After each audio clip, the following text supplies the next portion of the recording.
ስነጥበበኛ ፍጹም በራኺ ዘቀረበሉ ክስታት ውዕል ወዲዩ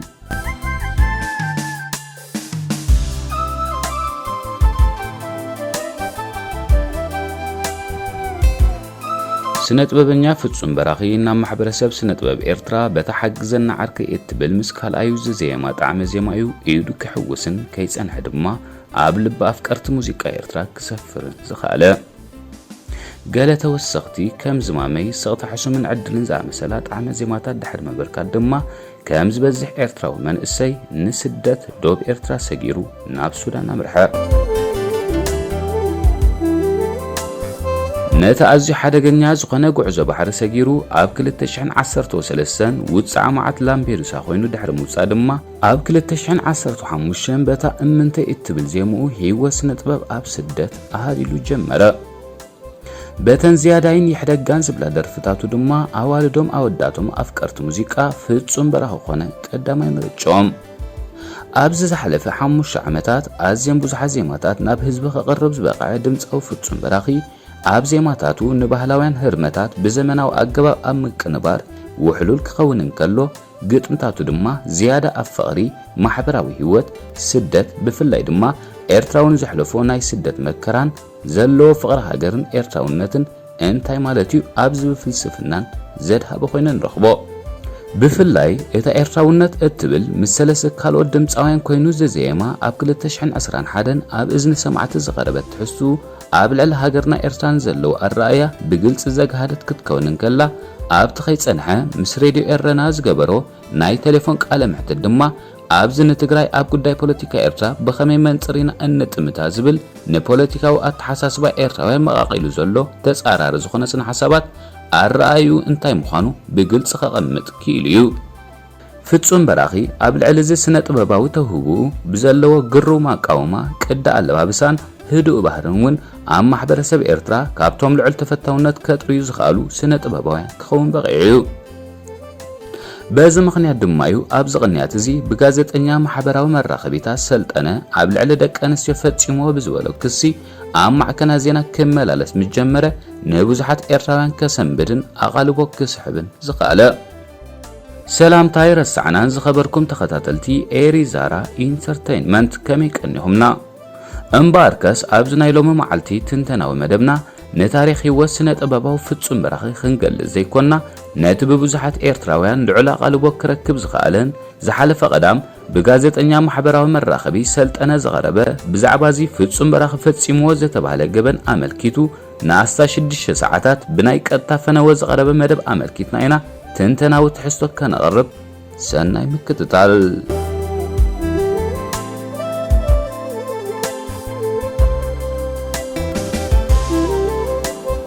እቲ ብመርሕነት ሰልጠነ ዝቐረበ ትሕዝቶ ንኽልተ ግዳያት ምዃነን ዝገለጻ ደቂ ኣንስትዮን ከም መስከርቲ ኮይኖም ዝቐረቡ ገለ ህቡባት ስነ ጥበባውያንን ጋዜጠኛታት ማሕበራዊ መራኸቢታትን ዘካተተ እዩ ነይሩ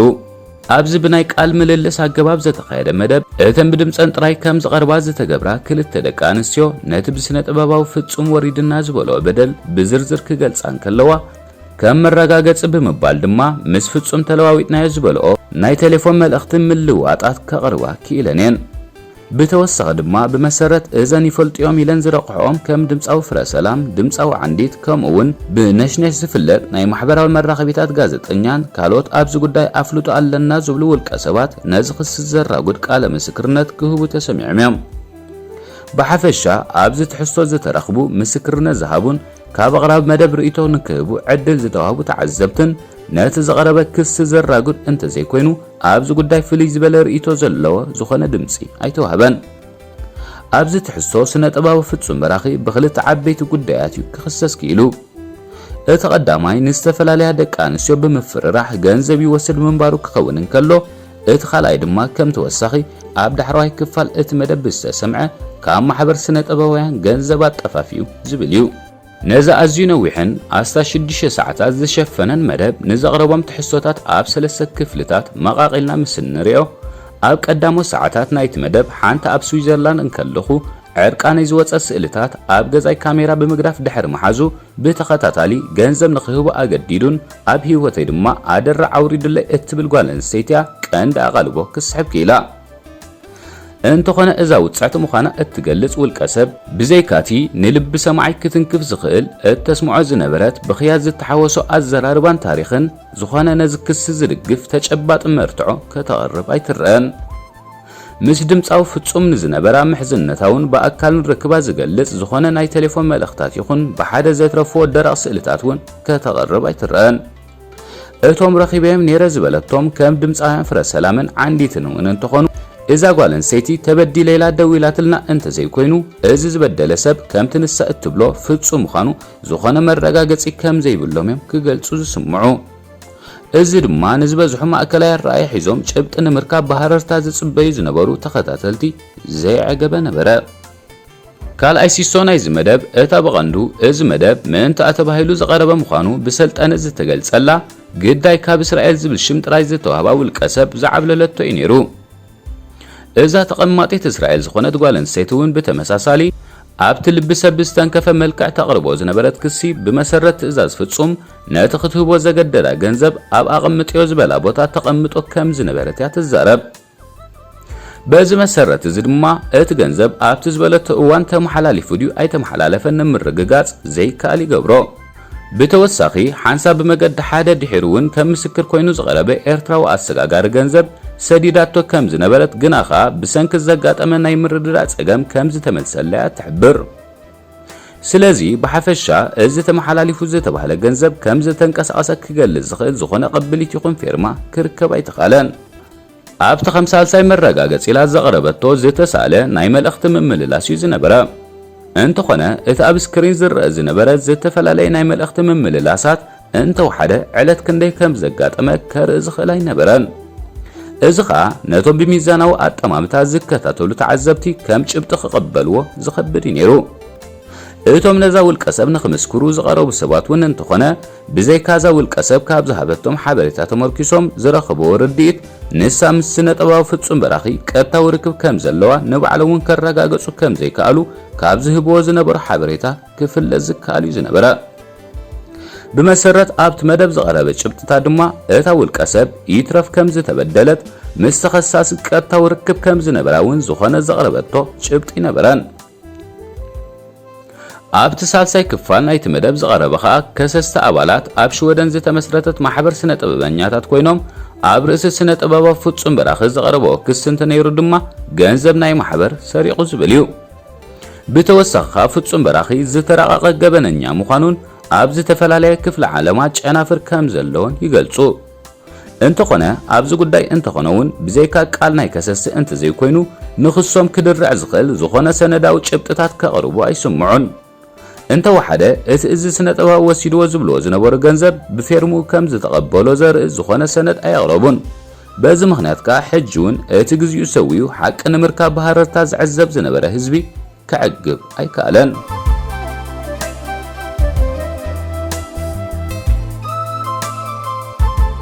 ገለ ካብቶም ኣብዚ መደብ ዝነበሩ ዓበይቲ ጉድለታት ነተን ሓገዝ ክግበረለን ተባሂለን ዝመጸ ውጽዓት ምስ ተኸሳሲ ዝኾነ ዓይነት ቀጥታዊ ርክብ ከም ዝነበረን ዝገልጽ ምስክርነት ብዘይወላውል መገዲ ክቐርብ ብዘይምኽኣል እዩ። እዚ ማለት ከዓ ብመገዲ ዝተለዋወጡ ዕለት ዝገልጽ ንጹር ናይ ቴሌፎን መልእኽታት ወይ ድማ እቶም ሰባት ከም ዝፋለጡ ኣዳዕዲዐ ይፈልጥ እየ ዝብሉ መሰኻኽር ክኸውን ምኽኣለ ነይሩ። ኣብ ርእሲ እዚ ከሰስቲ ቅድሚ ኣብ መራኸቢ ብዙሃን ምቕራበን ጉዳየን ኣብ ቤት ፍርዲ ከቕርብኦም ተገበአ።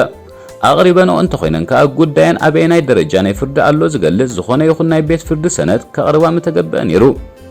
ብተወሳኺ እውን እዚ ዝቐረበ መደብ ንኽሱስ ከስዕበሉ ዝኽእል ማሕበራዊ ሽግራትን ህዝባዊ ተነጽሎን ኣብ ግምት ኣትዩ ከሰስቲ ብድፍረት ብቐጥታ ኣብ ቅድሚ ህዝቢ ክቐርባ ዝበለጸ ኣእማኒ ክኸውን ምኽኣለ ነይሩ። በዚ መንጽር እዚ ድማ ሓቅነት ናይቲ ፍጻመ ዝያዳ ኣእማኒ ምኾነ። ብሓፈሻ ካብ ዛንታዘን ተበደልቲ ከም ዝተኸታተልናዮ እዚ ኣብ ልዕሊአን በደል ዝፈጸመ ሰብ ፍጹም ይኹን ኣይኹን መንነቱ ንምሕባእ ኣብ ዝገበሮ ጥንቃቐታት ክሳብ ሕጂ ተኸታቲልናዮ ዘለና ዝለዓለ ኢድ ሒዙ ኣብ ልዕሊአን ተዓዊት እዩ ዘሎ። እዘን ተበዲልና ዝብላ ዘለዋ ደቂ ኣንስትዮ ኣሕዋትና ድማ ከምዚ ልዕሊልና ዘጠቐስናዮ ነቲ ሕጋዊ መስርሕ ሒዙ ዝኸይድ ናይ ክሲ መስርሕ ዕውት ንምግባር ተወሰኽቲ መርትዖታት ሒዘን ቀሪበን ሕጋዊ ክሰን ከቕርባ ንላቦ። እዚ መደባት ድሕሪ ምዝዛሙ እቶም ንፖለቲካ ማእከል ዝገበሩ ርእይቶታት ንጎኒ ገዲፍካ ካብ ዝቐረቡ ዝበዝሑ ርእይቶታት ኣብ ክልተ ዝተመቓቐሉ ኮይኖም ኢና እንረኽቦም። እተን ተበዲልና ኢለን ዝቐረባ ደቂ ኣንስትዮ እቲ ዘስምዖ ዝነበራ ኣዝዩ ከብዲ ሰብ ዝበልዕ ኣዘራርባን ዋሕዚ ዛንታን እኹል ጭብጢ ናይ መረጋገፂ ዝብል በቲ ሓደ ወገን ምስ ስነ-ጥበባዊ ፍጹም በራኺ ቀጥታዊ ዝኾነ ርክብ ከም ዘለወን ከረጋግጽ ብዘይምኽኣሉ ኸኣ ሓቀኛታት ከይኮና ይኽእላየን ዝብል ድማ በቲ ሓደ እዩ። ኣብ መወዳእታ ንኸምዚኦም ዝኣመሰሉ ዕቱባት ክስታት ፍታሕ ዘምጽእ እቲ እንኮ ወገን ቤት ፍርዲ ክኸውን ዝግባእ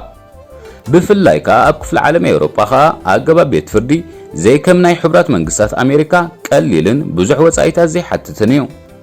ብመሰረት ሕግታት ኤውሮጳዊ ሕብረት ክስታት ብመገዲ ኦንላይን ብዘቐለለ መገዲዮም ዝምስረቱ እቲ ኣብቲ ናይ ክሲ እዋን ዝኽፈል ንመተርጎሚ ይኹን ንመኽሰሲ ተባሂሉ ዝኽፈል ክፍሊት ከዓ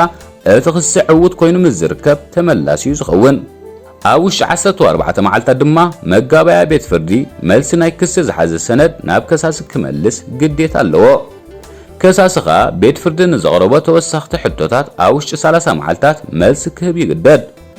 በዚ መገዲ እዚ ድማ ዝኾነ ኣብ ኤውሮጳ ዝነብር ውልቀ ሰብ ሽሙን ኣሰራጻብዕቱን ኣብ ክብሪ መዝገብ ናይ ኤውሮጳዊ ሕብረት ዝኣተወ ብምዃኑ ተኸሳሲ ኣብ ዝኾነት ኤውሮጳዊ ሃገር ይሃሉ ብዘየገድስ ኣብ ትሕቲ ቀይዲ ንኽኣቱ ዝኾነ ሽግር የብሉን።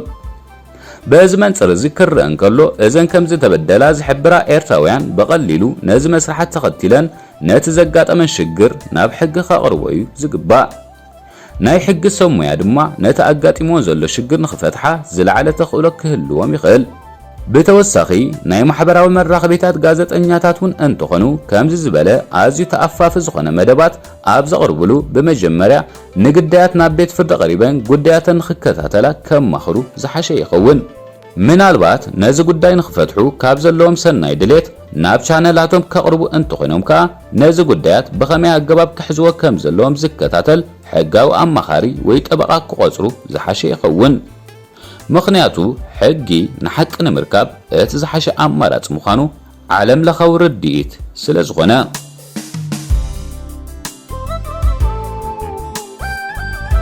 እምበኣር ከዝኸበርኩም ተኸታተልቲ ኤሪዛራ ኢንተርቴይንመንት ንዝተበደሉ ፍትሒ ክረኽቡ ሰናይ ምንዮትና እናገለጽና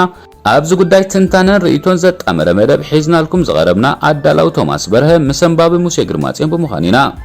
ክሳብ ብኻልእ መደብ እንረኸብ ከዓ ኣብ ዘለኹሞ ሰላም